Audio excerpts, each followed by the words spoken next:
Creo que los power-ups son una de las cosas que más opiniones dividen cuando hablamos de anime. Si de por sí el que un personaje es bueno o malo ya es bastante discutido en algunos casos, ni se diga cuando se ponen a hablar de si un power-up está justificado o no. Y esto se debe a que mientras que por ejemplo en un protagonista hay un montón de factores que pueden ser extremadamente diferentes y que si bien pueden llegar a confundirte, a fin de cuentas te ayudan para poder analizarlo, la línea entre hacer un aumento de poder bueno y uno malo es bastante delgada y depende de cosas muy pequeñitas. Si bien no fue para nada el que inventó las bases, la popularización de lo que hoy en día entendemos como uno viene más o menos de Dragon Ball Z, ya que fue el que nos trajo la fórmula más clara de me enojo, grito, me transformo, te mando pa'l lobby.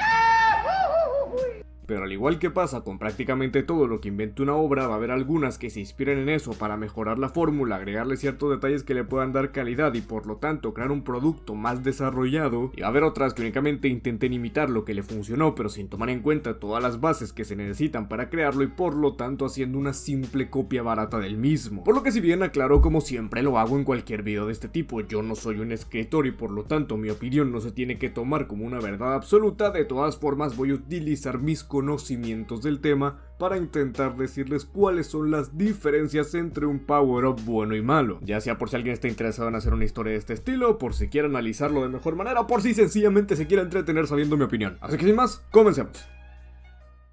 Si bien estoy casi seguro de que si cliqueaste en este video es porque tienes una idea mínima de lo que estamos hablando, por si acaso quiero delimitar a qué me estoy refiriendo con Power Up, ya que sí, en términos más simples es el aumento de poder que se le da a un personaje en una situación específica, pero si nos guiamos por estas normas, entonces cuando un personaje entrena y se vuelve mejor en una técnica, ¿se consideraría un Power Up? En mi opinión no es precisamente eso, no es la definición que vamos a usar, pero es que tampoco podemos usar la norma de sacar los entrenamientos, porque hay entrenamientos los cuales te traen a transformaciones que sí que se consideran uno, por lo que esta vez lo vamos a tomar como una técnica, transformación o aumento de poder repentino el cual se da por cualquier motivo. Habiendo entendido esto, vamos a analizar unos cuantos ejemplos. Seguramente cuando mencioné Dragon Ball Z y Power-Ups, la mayoría de ustedes habrá pensado en los Saiyajins y su extraña meta por acabar la gama de colores de L'Oreal, pero a pesar de que sí hay buenos ejemplos de los Super Saiyajin, quiero irme primero con uno más viejo que no es casi nada hablado en estos temas, el Kaioken, ya que pese a pasar bastante discreto, de todas formas me parece uno de los Power-Ups mejor establecidos que ha tenido la franquicia. Y esto es porque Kaioken tiene los 3 puntos más importantes en mi opinión para que una técnica de estas tenga sentido y agrade a simple vista: una obtención creíble, una funcionalidad clara y limitaciones obvias. Durante todo el tiempo que Goku estuvo en el planeta de Kaiosama después de su primera muerte, vimos el entrenamiento que recibió para poder aprender las nuevas técnicas de este maestro, las cuales desde un inicio se nos presentaban como habilidades mucho más especiales por lo que significaba Kaiosama en ese momento,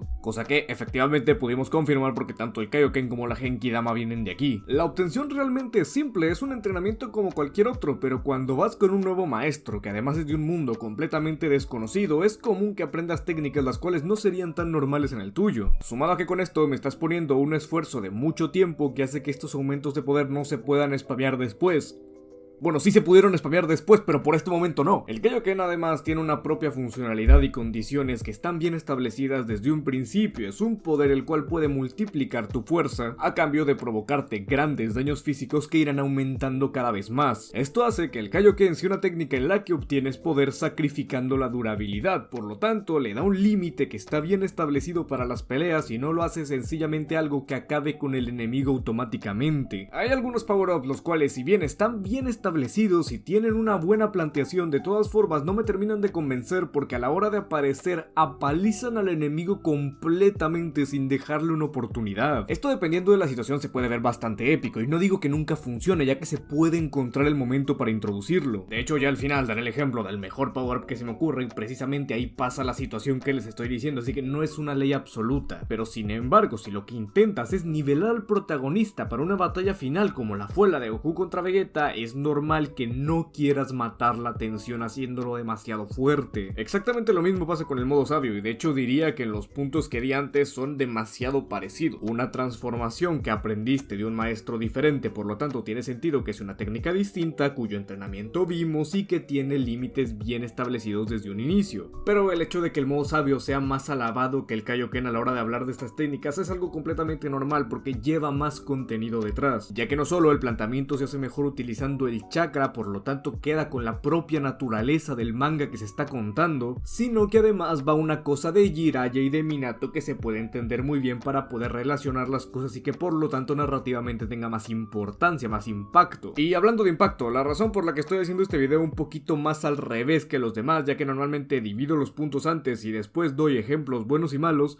es porque precisamente quiero avanzar ahora hacia lo que crea el impacto del Power Up. Y es que verán, si esta fórmula funciona desde un inicio es sencillamente porque el ver un personaje transformarse en una situación de apuros en muchas partes resulta sumamente épico. Solo hace falta ver el Ultra Instinto, literalmente no tiene ni uno de los puntos que yo di antes. Pero aún así, si soy sincero, me la pasé genial viendo la pelea contra Jiren en este estado. Pero esto es esperable, Dragon Ball ya encontró la fórmula de la epicidad desde hace muchísimos años, así que para no redundar en los mismos dos ejemplos, vamos a ir a otras series. Yo siempre he dicho que la Black Form me parece una muy buena transformación porque cumple precisamente con todos los puntos que dimos antes, pero hay una de la que no he hablado y ese es el modo bestia de la Black Form que se usó contra Dante. Naturalmente no lo menciono mucho ya que no deja de ser lo mismo que la Black Form pero descontrolada, pero aquí sí que me va a servir para ejemplificar a lo que me quiero referir. Esta transformación cumple con uno de esos famosísimos Rage, cuando un personaje se enoje, por lo tanto despierta algo así, pero este en específico creo que está bastante bien hecho porque aprovecha primero una transformación cuyas bases ya estaban establecidas, por lo tanto no se tiene que inventar nada para darle más poder a Asta. Segundo, un nivel bastante entendible, ganó más poder gracias al demonio, sí, pero de todas formas no pudo derrotar a Dante porque él hace justamente lo que él, pero completamente perfeccionado. Todo viene por creer que asesinó un toro negro, por lo tanto creaste un momento de tensión que nos puede dar una escena épica sin la necesidad de desnivelar la pelea ni al personaje en sí. Por supuesto que hay power-ups los cuales cumplen con algunos aspectos y otros no. Un ejemplo es el de Meliodas, que si bien los primeros podemos considerar que está justificado porque desde muy temprano en la serie nos dicen que su poder está limitado, el problema es que irónicamente no lo limitan en ningún momento. Meliodas consigue aumento de fuerza tras aumento de fuerza tras aumento de fuerza, con el cual apaliza al 99% de villanos que tenga delante. Y esto puede parecer un detallito que vuelve aburridas algunas peleas, pero no, porque es el protagonista, así que después de eso tienen que hacer un villano mucho más fuerte, el cual se puede enfrentar con él de nuevo para que la serie tenga tensión y por lo tanto la escala de Nanatsu se disparó a niveles absurdos, cosa que desafortunadamente también acabó pasando con Dragon Ball, por lo que literalmente solo por no controlar lo que le das a un personaje causaste que toda tu serie se deshiciera en ese sentido. Aún así, por supuesto, no quiero que tomen esto como unas normas fijas que tengan que seguir al pie de la letra, ya que cada quien crea la escala de poder de su historia como se le da la gana y por supuesto vas a tener que fijarte más en dicha escala para saber qué cosas son posibles ahí. Si tú creaste un mundo como el de Tengen Toppa Gurren Lagann, donde el poder va directamente relacionado con los sentimientos y con el valor de las personas, entonces no puedes decir que es un guionazo el hecho de que con estos sentimientos ganen pelea. A ti te puede parecer un sinsentido o te puede sonar a que se va a romper completamente la escala por esto, puede ser,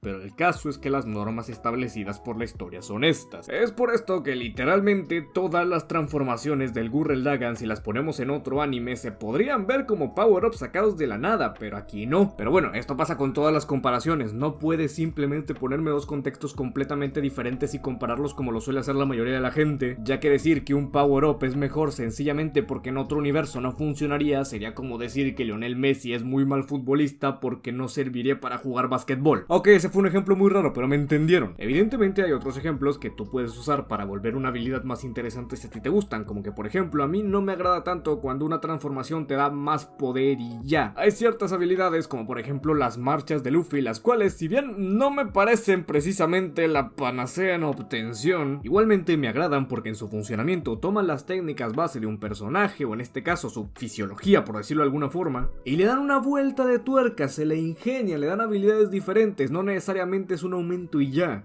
Cosa que por ejemplo también pasa en spoiler del manga de Black Clover. Ok ya, en la pelea de Magna contra Dante, la cual precisamente es más emocionante porque no hicieron la de darle más poder a Magna, porque como precisamente jamás se hubiera podido enfrentar con Dante, lo hubieran tenido que hacer extremadamente fuerte, sino que le dieron una técnica la cual en base a una estrategia le puede dar la oportunidad de realizarlo. Ya por último me gustaría darles mis ejemplos de los que yo personalmente considero los 3 mejores power-ups que he visto en el Shonen Neketsu. Así que, primero, Super Saiyajin 2 de Gohan. Si bien nos puede parecer que este es de todos esos que fueron introducidos de la nada automáticamente cuando el personaje se enojaba. Realmente lo vimos desde el comienzo de la saga de Cell, ya que en esta Goku explica que los límites del poder de un Super Saiyajin son mucho más altos de los que se piensa. Todo esto comienza con Super Vegeta, desde que vimos que con el suficiente entrenamiento se podía extraer este poder, pero tenía sus ciertas limitaciones. Goku y Gohan intentan luchar contra esas limitaciones, obteniendo el poder del Super Saiyajin al 100%, es decir, dominándola hasta un punto en el que podían seguir transformados dormidos. Y con el contexto de que la furia siempre fue lo que despertaba el poder de los Super Saiyajines o inclusive de los Saiyajines en general, hiciste que esta misma furia se utilizara con un personaje que ya se había demostrado 1000 veces que usarla en él activaba un poder oculto. Con esto lo que se hizo es romper esa escala, destruir el límite y llegar a un punto en el que si bien los demás habían intentado, solamente él iba a poder. Es verdad que en un inicio este power-up supera a Cell de paliza, pero supieron cómo darle tensión a la pelea, así que por mí pasa perfectamente. Segundo, Quirk de Shigaraki. En My Villain Academia fue cuando se nos empezó a presentar el pasado de Shigaraki, diciendo los traumas por los cuales había acabado donde estaba. En esto se nos mostró la razón por la que el personaje necesitaba originalmente las manos que tenía. Eran algo simbólico, señalando la culpa que tenía por haber asesinado a su familia con su Quirk. Sin embargo, All For One lo había adoptado y durante todos esos años le estuvo poniendo sus ideales, los cuales, si bien fueron implantados, se notaba que no lo eran al 100%. Shigaraki seguía siendo inmaduro, seguía haciendo las cosas porque él quería, y no es hasta que comprende All For One y gana sus propios ideales que el personaje despierta su verdadero poder, y es por eso que lo separan de estas manos, ya que lo que nos quieren señalar es que Shigaraki se ha liberado de las manos de su familia, dejó de tener esta carga por un momento y por lo tanto no las necesita y puede liberar su Quirk como de verdad es, cosa que también sirve como una introducción para todo lo del manga, pero de eso sí que no era spoiler. Y por último, yo sé que todo el mundo lo sabía, pero me da igual, Gon.